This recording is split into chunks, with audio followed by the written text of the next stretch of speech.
Hello मेरे प्यारे बच्चों, बहुत बहुत स्वागत है आप सभी का आपके अपने प्यारे से यूट्यूब चैनल इंस्पायर स्टडी पर। चलिए माय डियर स्टूडेंट, शुरुआत करते हैं और समझते हैं एक एक पद्यांश को।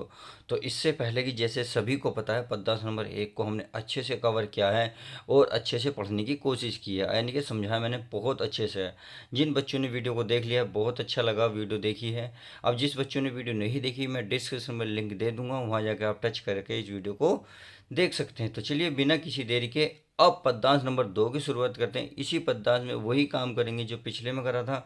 हमने पद्यांश को पहले गहराई से समझा था, फिर इसके हमने संदर्भ देखा था, फिर व्याख्या देखी थी, फिर प्रसंग भी करा था, यानी कि संदर्भ, प्रसंग और व्याख्या पूर्ण अच्छे से करा था। अब जो हार्ड शब्द आएंगे उसे मैं अच्छे से समझाऊंगा भी। तो चलिए बिना किसी देरी के समझने की कोशिश करते हैं।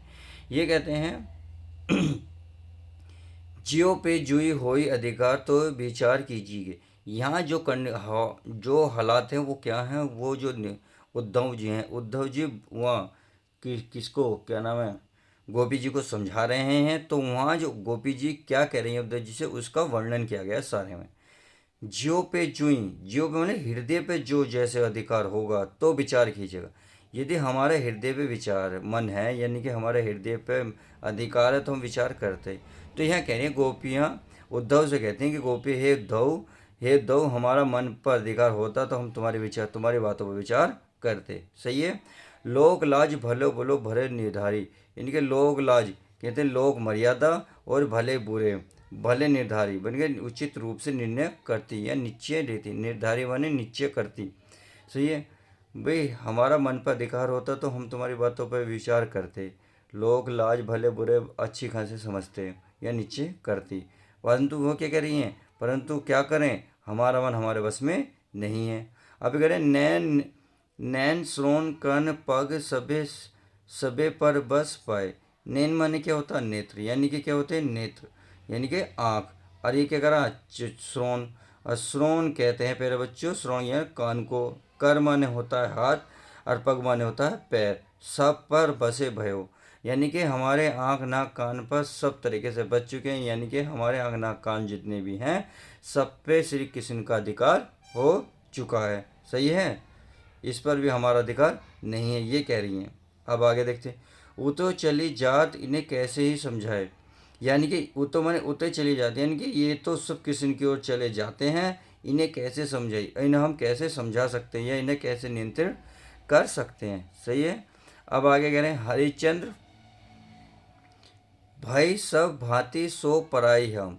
आगे क्या कह रहे हैं हरिश्चंद्र क्या कह रहे हैं, यदि हम सब अंग हमारे वश में होते, भाई सब भांति यानी कि सारे अंग हमारे वश में होते, सो पराई हम हमारे बस में होते, तो हम तुम्हारे कहे अनुसार कार्य करती। सब पराई हम, यानी कि सारा कार्य हम तुम्हारे अनुसार करते, ये कह रही है। सही है। अब आगे चलते हैं। इन्हें ज्ञान कही कहो कैसे निभोए, ये कह रही हैं गोपियाँ, कह रही हैं हे उद्धव, हम सब गोपियाँ पूर्ण रूप से श्री कृष्ण का अधीन हैं। इन्हें ज्ञान कही, इन्हें हमें ज्ञान के उपदेश द्वारा प्रेम सागर चलने पर रोका नहीं जा सकता, यानी कि इन्हें ज्ञान कही, इन्हें ज्ञान नहीं देना बेकार है, क्योंकि हमारा अधिकार इन पर नहीं है। मन में रहे तो ताही दीजिए विसारी मन। मन में रहे तो ये कह रहा है यदि कोई हमारे मन में निवास करता है, मन में रहे यानी कि मन में कोई रहता है, ये निवास करता है, तो हम उसे भुला भी दे दीजिए। बिसारी मन यानी कि उसे हम भुला भी देते, बिसारी मन तो भूलना, तो हम उसे भुला भी देते। अभी कह रहे हैं आपे आपे बसे जामे ताही कैसे करे बिसारी। लेकिन जब हमारा मन किसी और दूसरे के हृदय में जाकर बस गया तो भला उसे कैसे बुलाया जा सकता है, ये बात कह रही हैं। तो कह रही है हे उद्धव, आप हमें व्यर्थ का ज्ञान दे रहे हो, हमारे लिए कृष्ण को बुलाना, इस ज्ञान के मार्ग पर चलना असंभव नहीं है, बस संभव नहीं है। तो इसकी पूर्णतः ये होगी व्याख्या। तो चलिए हमने व्याख्या को अच्छे से समझ लिया है। अब हम क्या करते हैं, अब हम इसकी व्याख्या को संदर्भ, प्रसंग और व्याख्या देख लेते हैं। तो चलिए प्यारे बच्चों, संदर्भ क्या लिखना है, जो पूर्व यानी कि जब पद्यांश नंबर कल मैंने 1 में कराया था, नहीं तो मैं बता रहा हूँ आपको लिखना है। प्रस्तुत पद्यांश हमारी हिंदी पाठ्य पुस्तक खंड काव्य से प्रेम माधुरी से लिया गया है, जिसके रचयिता भारतेंदु हरिश्चंद्र हैं। सही है, आप ये लिख सकते हैं। अब प्रसंग की बात आ जाए तो प्रसंग पढ़ लेते हैं। पद्यांश में कवि ने उस समय का वर्णन किया है जब श्री कृष्ण उद्धव को गोपियों के पास निर्गुण ब्रह्म का उपदेश देने भेजते हैं और गोपियाँ अपना विरहावस्था का वर्णन उनके सामने करती हैं। तो चलिए व्याख्या में क्या है पढ़ लेते हैं।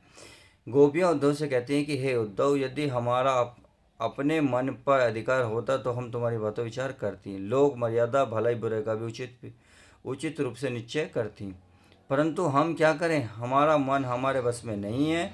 यहाँ तक कि हमारे नेत्र कान हाथ पैर सभी श्री कृष्ण के वश में हो रहे हैं, यानी कि सभी अंग श्री कृष्ण के वश में ही हैं, इन पर भी हमारा अधिकार नहीं है। ये सब श्री कृष्ण की ओर स्वयं ही चले जाते हैं। तुम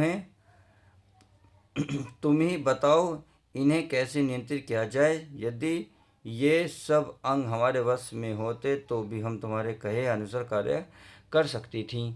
अब चलिए आगे देख लेते हैं।